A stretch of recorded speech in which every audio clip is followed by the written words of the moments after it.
être attaqué par des nullités. Nous ne pouvons absolument rien faire sans que l'acte ne soit disponible.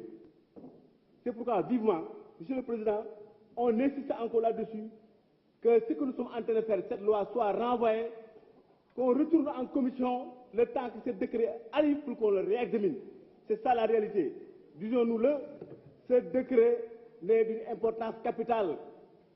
Le président de la République ne peut pas tenir tout le pays en haleine, renvoyer des élections dont tout un chacun d'entre nous, effectivement, a investi des milliards.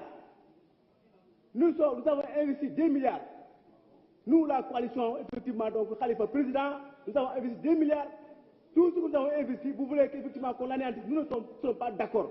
Il faut que le président de la République mette à disposition effectivement ce décret. Je ne parlerai pas à des forestières, je suis désolé.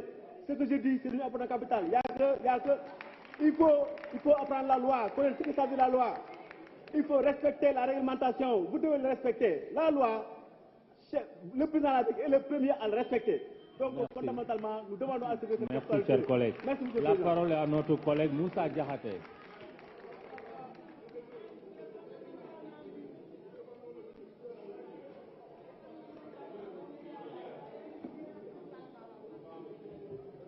Monsieur le Président, on se répète, le Président a son travail, l'Assemblée a le sien. Fondamentalement, je demande qu'on continue les travaux.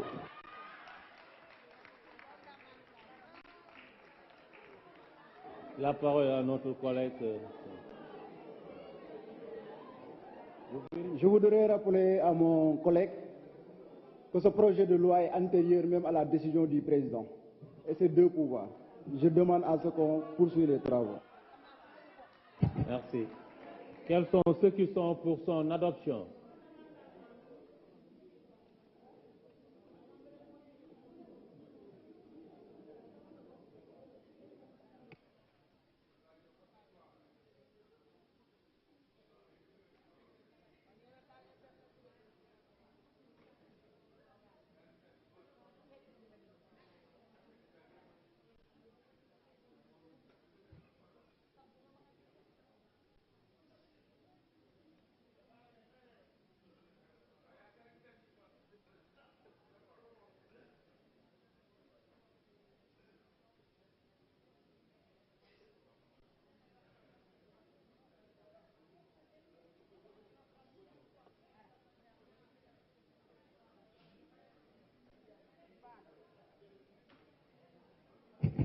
Hmm?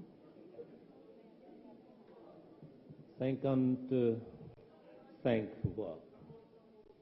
Quels sont ceux qui sont contre?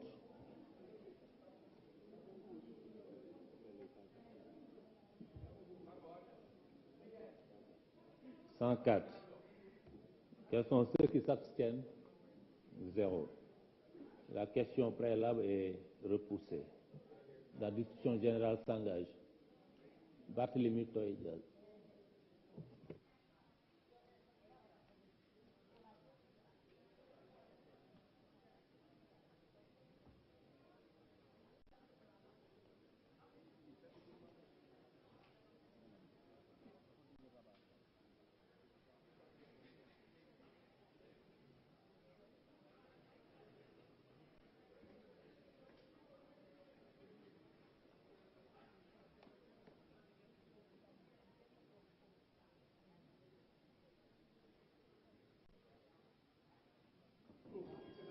Monsieur le ministre, chers collègues, je voudrais d'abord profiter de cette occasion pour féliciter notre collègue, Monsieur Thierno Alassane Sall, pour avoir exercé un droit constitutionnel. Le problème que j'ai aujourd'hui, chers collègues, je voudrais d'abord dire à l'endroit du président de la Commission des lois, mon cher ami Moussa, que d'abord, je pense qu'il est au courant que la loi lui permet tout de même d'exiger du gouvernement qu'on mette à sa disposition le décret, le fameux décret qui nous réunit aujourd'hui. Et je pense que Monsieur le Président de la Commission des lois se doit déjà d'exercer ce droit, mon cher ami. Vous devez exiger du gouvernement, pour le nom et le compte de l'Assemblée nationale, qu'on mette à votre disposition le décret signé du président Macky Sall et contresigné du Premier ministre Amadou Ba qui, jusqu'à l'heure où nous parlons, et encore le Premier ministre du Sénégal. Et je pense que sur cette base, nous pourrons avancer avec les débats. Parce que, mon cher collègue,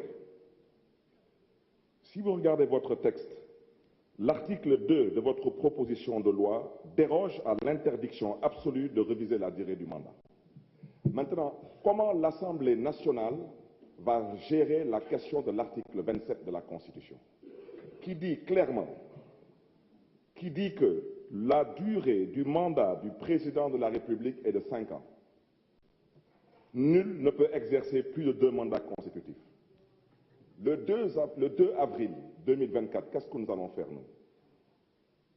Il faut qu'on se pose la question. C'est la raison pour laquelle je considère, chers collègues, nous sommes tous des politiques, mais nous devons nous dire des vérités. Nous sommes tous issus de partis politiques.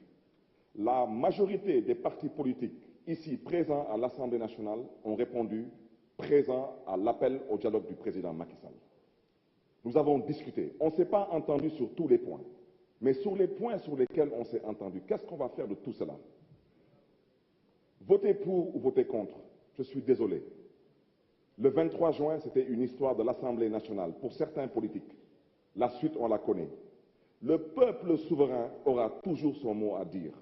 C'est la raison pour laquelle je souhaiterais d'abord, avant qu'on puisse avancer dans les débats, je souhaiterais interpeller directement Monsieur le Président de la Commission des lois.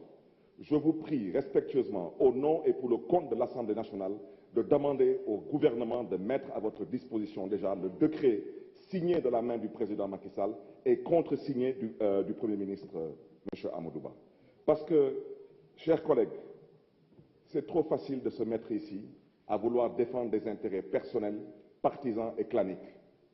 Mais n'oubliez pas une chose, si nous avons, nous, particulièrement au niveau de Taxawu Sénégal, accepté d'aller au dialogue national, c'était pour éviter au Sénégal le chaos, pour permettre au président Macky Sall de sortir par la grande porte et la porte honorable.